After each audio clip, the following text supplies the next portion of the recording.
우리 이 시간 행함과 진실함으로라는 제목으로 말씀 함께 나누겠습니다.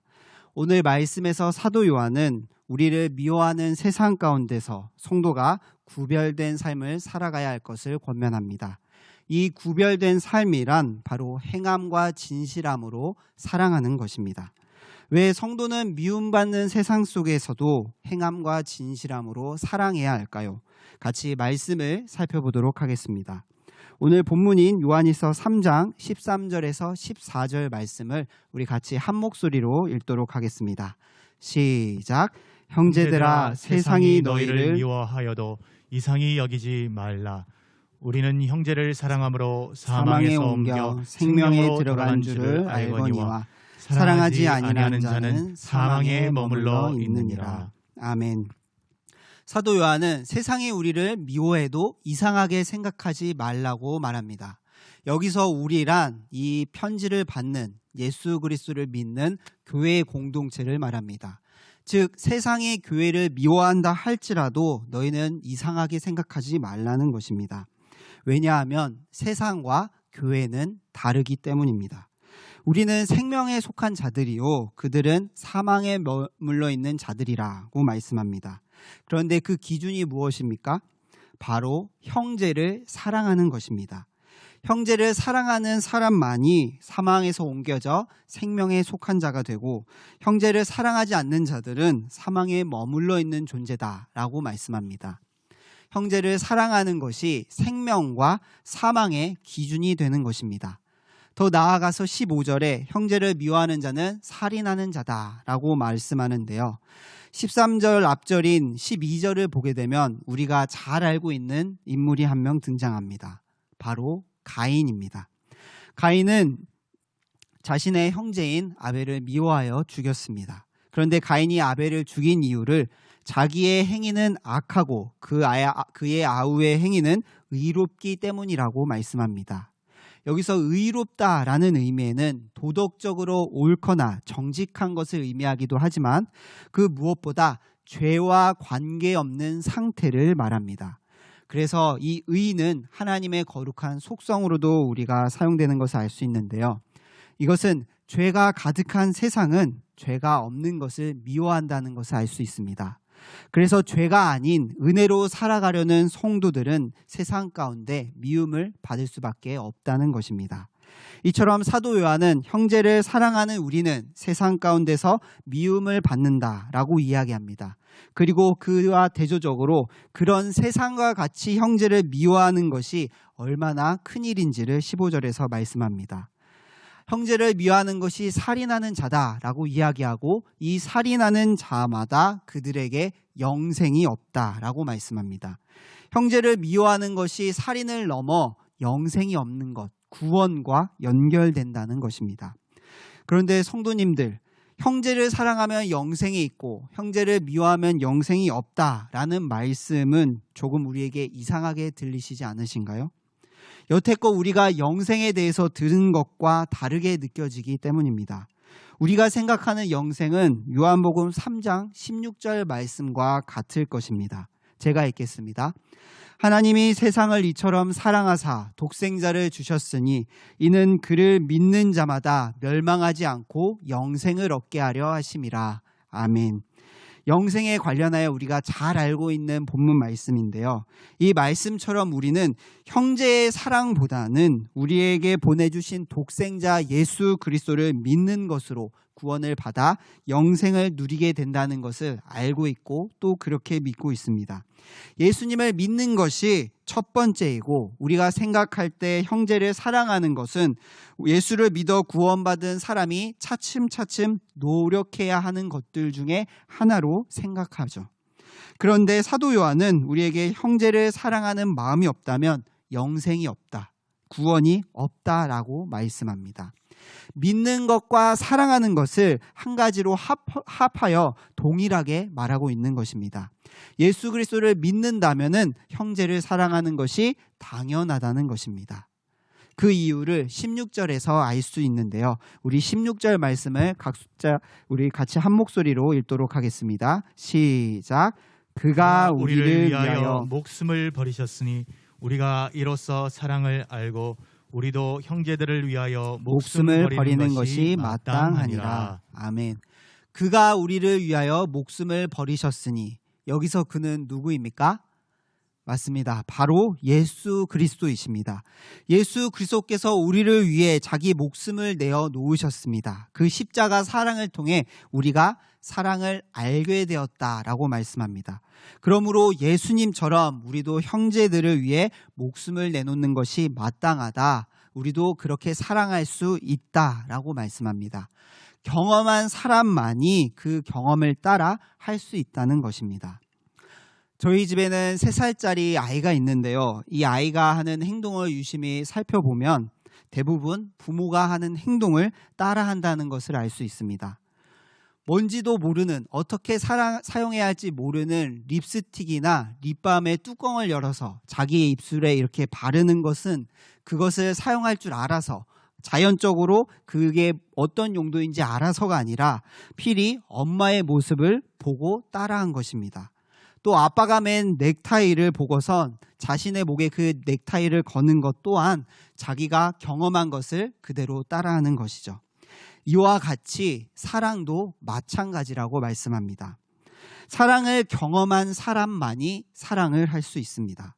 요한일서 1장 1절의 말씀처럼 우리에게 베풀어 주신 예수 그리스도의 사랑을 듣고 보고 만진 사람, 그리스도의 사랑을 경험한 사람만이 다른 형제를 그와 같이 사랑할 수 있다는 것입니다.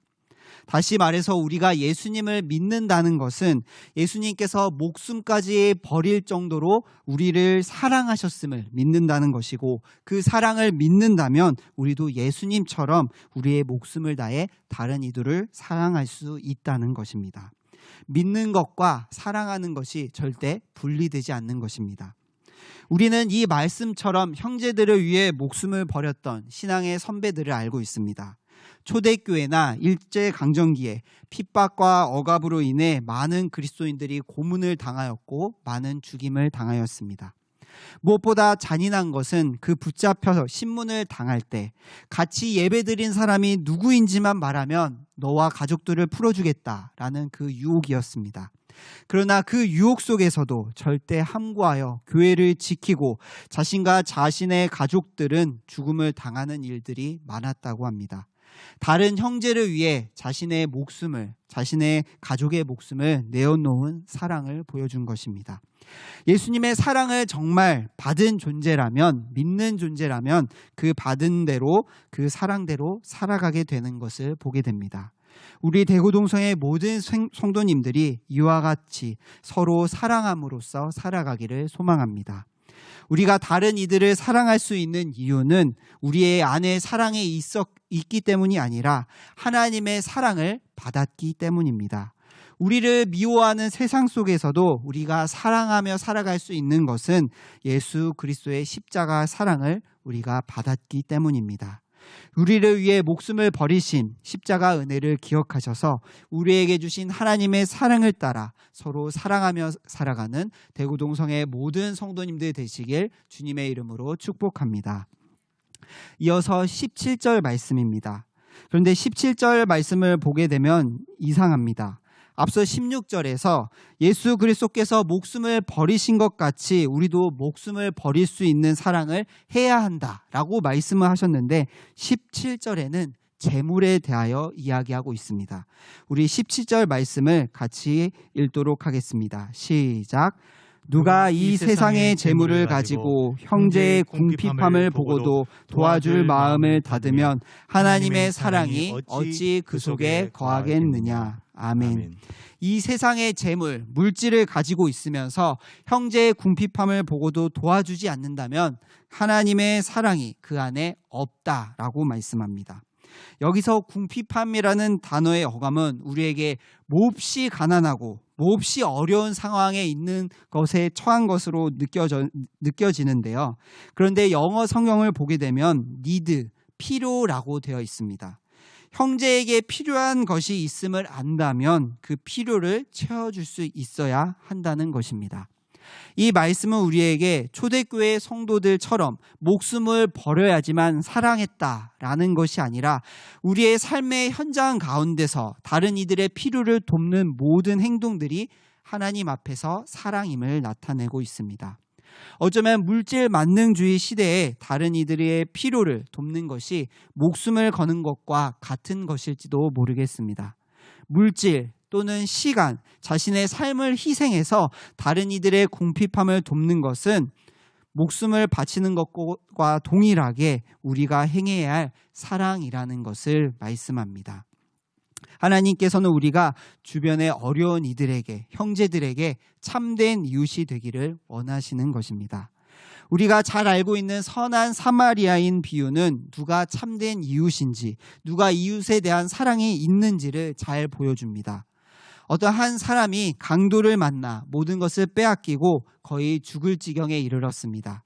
그 길 가운데 제사장과 레위인 그리고 사마리아인이 지나쳤는데요. 제사장과 레위인은 그를 보고 그냥 지나갔지만 그 사마리아인은 그를 불쌍히 여기고 주막에 데려다 자신의 돈을 지불하고 혹시나 더 들면 돌아오는 일에 갚겠다라고까지 말합니다.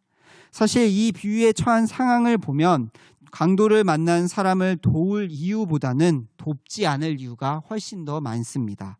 그 길을 지나가는 사람 입장에서는 여전히 주변에 강도가 숨어 있을지도 모르기 때문에 급히 지나가야 합니다.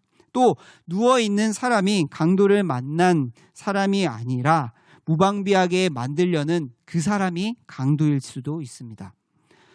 그러나 이스라엘에서 환영받지 못했던 이 사마리아인은 필요로 하는 이에게 자신의 것을 희생하여 도움을 주었습니다.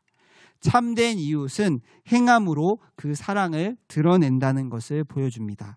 그래서 사도 요한 또한 오늘 말씀 18절에 우리에게 이렇게 권면합니다. 제가 읽겠습니다. 자녀들아, 우리가 말과 혀로만 사랑하지 말고 행함과 진실함으로 하자. 아멘.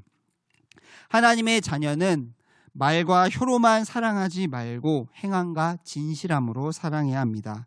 이 말씀은 말과 혀로는 사랑하지 말 않아도 된다는 것이 아닙니다.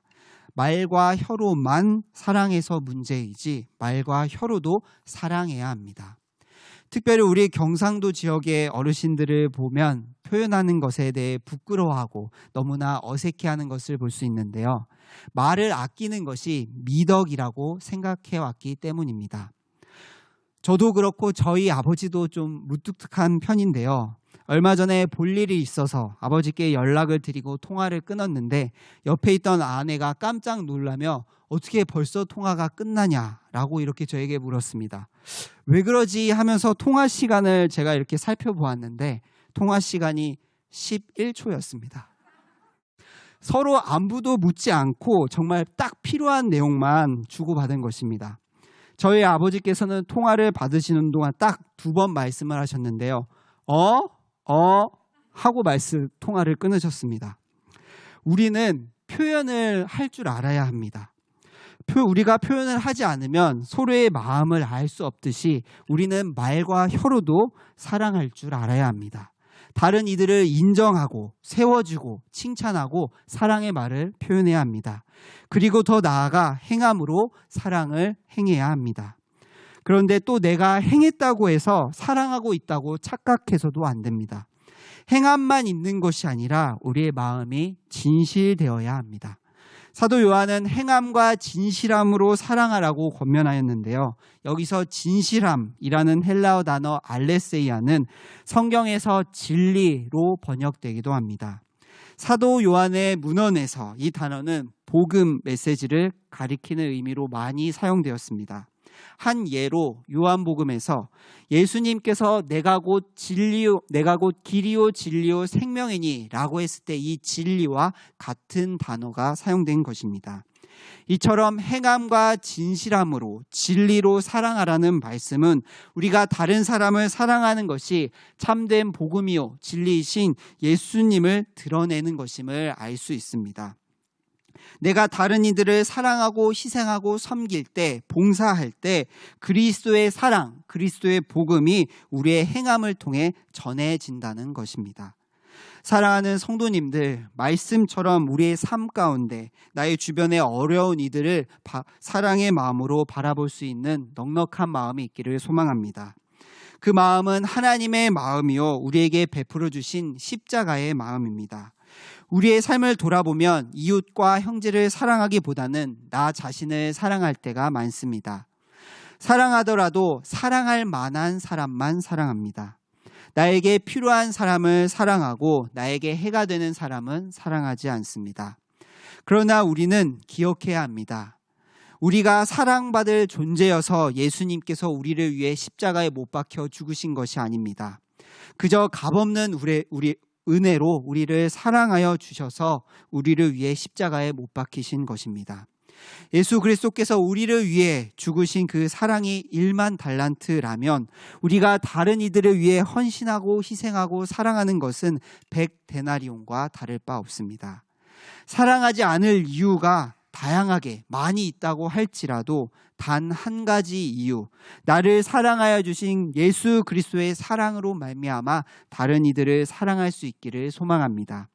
말과 입술로 사랑할 뿐만 아니라 우리의 행함과 진실함으로 사랑하여 우리에게 주신 예수 그리스도의 사랑을 세상 가운데 드러낼 수 있는 대구 동성의 모든 성도님들 되시길 주님의 이름으로 축복합니다. 19절부터 24절의 말씀은 형제를 사랑하는 것이 단순히 고된 일이고 희생해야 하는 일인 것이 아니라 사랑하는 우리에게도 큰 유익이 있음을 말씀하고 있습니다. 그 첫 번째 유익은 믿음의 확신, 믿음의 담대함을 얻게 된다는 것입니다. 19절부터 21절 말씀입니다. 우리 길지만 같이 한 목소리로 읽겠습니다. 시작.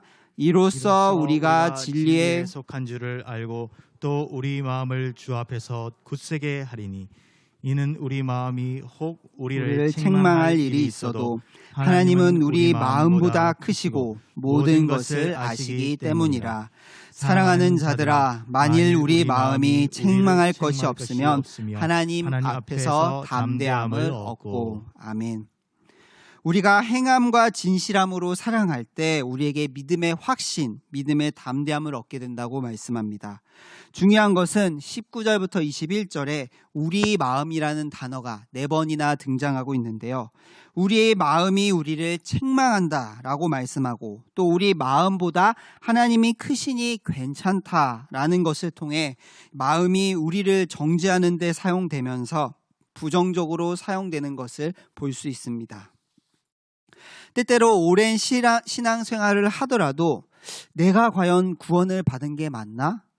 내가 하나님의 자녀가 맞나? 라는 의심이 들 때가 있습니다. 우리의 삶을 돌아보면 여전히 죄 가운데 있고 옛사람의 모습이 여전히 남아있는 것 같이 느껴지기 때문입니다.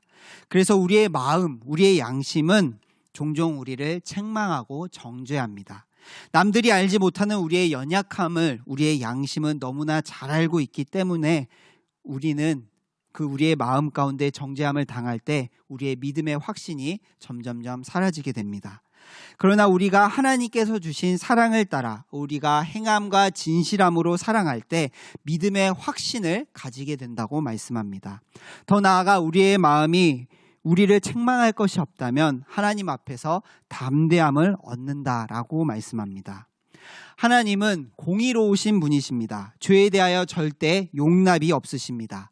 그런데 그분 앞에서 담대함을 얻게 된다는 것입니다. 왜냐하면 우리의 마음보다 우리의 양심보다 크신 하나님이 모든 것을 다 아시기 때문입니다. 하나님께서 아시는 것은 바로 예수 그리스도의 보혈입니다. 하나님 앞에서 담대할 수 있는 것은 오직 예수님 한 분밖에 없는데요. 예수님은 죄가 없으시기 때문입니다. 그런데 우리가 예수 그리스도께서 우리에게 행하신 그 사랑을 따라 다른 이들을 사랑할 때 예수님처럼 우리를 죄 없다 여겨주시고 담대함을 주신다고 말씀합니다. 우리의 모습을 돌아보면 여전히 죄가 가득한 것 같습니다. 그럼에도 불구하고 하나님의 말씀에 순종하고자 발버둥치며 형제 자매를 진실되게 사랑하고 그리스도의 사랑을 실천한다면 하나님 앞에서 우리를 의롭다 여겨주실 것입니다. 바로 예수 그리스도 때문입니다.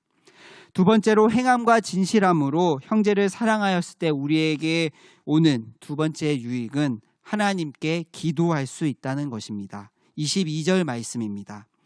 무엇이든지 구하는 바를 그에게서 받나니 이는 우리가 그의 계명을 지키고 그 앞에서 기뻐하시는 것을 행함이라. 아멘. 기도는 오직 하나님의 자녀만이, 하나님께 부름받아 아빠 아버지라고 부를 수 있는 자만이 할 수 있는 특권입니다. 그 특권에 따라 하나님께 기도할 때 무엇이든지 구하는 바 주신다라고 말씀합니다. 그런데 언제 주신다고 말씀합니까? 우리가 그의 계명을 지킬 때, 하나님이 기뻐하시는 것을 행할 때 우리의 기도를 응답해 주신다고 말씀합니다. 이것은 순종을 하면 응답해 주겠다는 기브 앤 테이크의 의미가 아닙니다. 하나님의 계명에 순종하고 하나님이 기뻐하시는 것이 무엇인지 알고 행하는 사람은 하나님의 마음을 안다는 것입니다. 기도하는 사람의 마음이 하나님의 마음과 일치되는 기도, 하나님의 마음에 합한 기도를 드릴 수 있게 된다는 것입니다. 이것은 우리에게 엄청난 은혜입니다. 현실 가운데 고난과 역경이 있다 할지라도 하나님께서 일하신다는 것을 경험할 수 있기 때문에 날마다 기쁨과 감사하며 하늘의 소망을 품으며 살아갈 수 있기 때문입니다. 이것이 하나님 마음에 합한 기도의 참된 힘입니다. 예수님께서도 제자들과 함께한 마지막 날 밤에 이렇게 말씀하셨는데요. 요한복음 14장 13절에서 14절 말씀입니다. 너희가 내 이름으로 무엇을 구하든지 내가 행하리니 이는 아버지로 하여금 아들로 말미암아 영광을 받으시게 하려 함이라. 내 이름으로 무엇이든지 내게 구하면 내가 행하리라. 아멘. 예수님께서는 자신을 통해 아버지가 영광을 받게 하기 위해서 내 이름으로 무엇이든지 구하라고 말씀합니다. 그러면 예수님께서 일하시겠다는 것입니다. 기도는 우리의 필요를 구하는 것이기도 하지만 하나님의 영광을 위하여, 하나님의 뜻을 이루어지기를 위하여 하는 것이 기도임을 알 수 있습니다. 하나님의 계명을 따라 하나님이 기뻐하시는 것을 행할 때, 행함과 진실함으로 형제를 사랑할 때 이러한 기도를 하게 되고 반드시 기도의 응답을 받게 된다는 것입니다. 23절과 24절에서는 다시 한번 하나님의 계명이 형제를 사랑하는 것임을 말씀하며 그 계명을 지키는 사람이 그리스도 안에 사는 사람이다 라고 말씀합니다.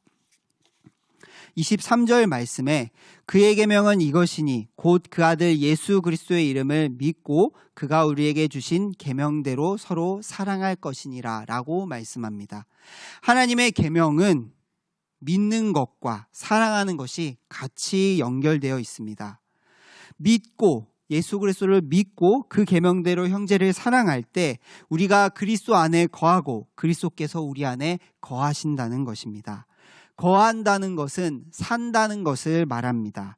예수님 안에 산다는 것은 그분의 죽음과 부활에 동참함으로써 하나님께서 그리스도를 통해 우리에게 약속하신 모든 은혜에 우리에게 부어주시고 참여하게 하신다는 것입니다. 즉 영생을 얻게 되는 것입니다. 사도 요한은 행함과 진실함으로 사랑하는 것이 구원받는 영생을 얻은 성도가 해야 할 사명임을 말하며 우리에게 사랑할 것을 권면합니다. 말씀을 정리하겠습니다. 그리스도의 십자가 사랑을 경험한 성도는 미움을 받는 그 세상 속에서도 하나님의 사랑을 드러내며 살아가야 합니다. 죄가 가득한 세상 속에서 하나님의 은혜로 살아가는 것은 쉽지 않습니다. 때로는 우리의 연약함으로 인해 무너지고 좌절하게 됩니다. 그래서 믿음의 확신조차 없이 무기력한 신앙생활을 하게 만들기도 합니다. 그럴 때 우리는 다시 한번 예수 그리스도의 십자가의 사랑을 회복해야 합니다. 사랑받을 이유가 전혀 없는 우리를 친히 십자가에 못 박히셔서 참된 사랑이 무엇인지를 깨닫게 해주셨습니다. 우리가 날마다 십자가 사랑 안에 서 있는다면 우리는 세상 가운데 행함과 진실함으로 사랑하며 살아갈 줄 믿습니다. 그리고 이러한 행함은 우리에게 믿음의 확신을 더하여 주시고 하나님의 마음에 합한 기도자로서 세워주셔서 이 미움받는 세상 속에서 고난과 역경 속에서 기쁨과 감사함으로 신앙생활로 할 수 있을 줄 믿습니다. 예수님께서 친히 우리에게 사랑을 보여주신 것처럼 우리도 세상 가운데 이웃의 필요를 채워주며 행함과 진실함으로 다른 이들을 사랑함으로써 세상 가운데 하나님의 사랑을, 하나님의 복음을 드러낼 수 있는 대구동성의 모든 성도님들 되시길 주님의 이름으로 간절히 축복합니다. 우리 함께 들은 말씀을 가지고 기도했으면 좋겠는데요. 이렇게 같이 기도했으면 좋겠습니다. 사랑이신 하나님, 우리를 위하여 독생자 예수 그리스도를 보내주신 사랑에 감사드립니다. 우리를 위해 목숨까지 내어주신 사랑을 따라 우리도 서로 사랑하며 살게 하옵소서. 행함과 진실됨으로 사랑함으로 우리의 섬김과 희생을 통해 그리스도의 사랑이, 그리스도의 복음이 드러날 수 있도록 도와주시옵소서. 그리하여 믿음의 확신을 더하여 주시고 하나님의 마음에 합한 자로서 기도할 때마다 응답받는 은혜를 허락하여 주옵소서. 이러한 마음으로 주여 한번 외치시며 통성으로 기도하며 나아가시겠습니다. 주여.